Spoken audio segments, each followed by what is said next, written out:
来是新北市的新庄昨深夜是发生一件死亡的车祸，一台小瓦车闯红灯，甲一个当要去上大夜班的机车的骑士共弄死。真怪奇的是，这台共阻来的小瓦车是载一大车的钢筋铁机。驾驶讲，这个铁机是伫咧桃园扣的。针对这个铁机的来源是安尼交代袂清楚，警方将会进一步来调查，看是毋是共偷摕，是先用闯红灯弄死人，甲移送法办。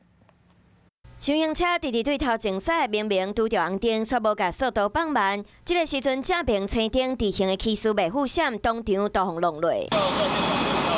车开零件线甲规个拢是，规台机车互弄倒伫涂骹。小型车安全气囊崩开，车头嘛严重冒气。对事故的现场会使看出当时弄甲偌大力。这开足紧的咧，这个至少80。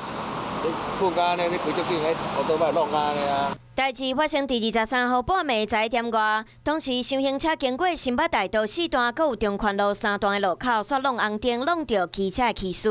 吊衰姓王的驾驶驶伊租来车，内底佮有真侪来路不明的钢筋。伊甲警方讲，拢是对桃园扣来的。当时当要转去新庄，生出来骑士当时当要去上班，却拄着死劫。那骑士当场已无生命迹象，经消防分队送往医院急救后，仍然宣告不治。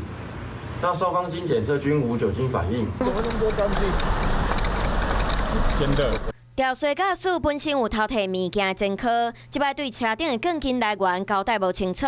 毋过弄红灯、弄死人，证据拢总有啊。防疫过失致死罪嫌上班，起诉的亲人接到消息了后，实在袂当接受。看到原本要早起上班的便当落甲规涂骹，即马煞无法度搁食到，嘛互亲人拢真伤心。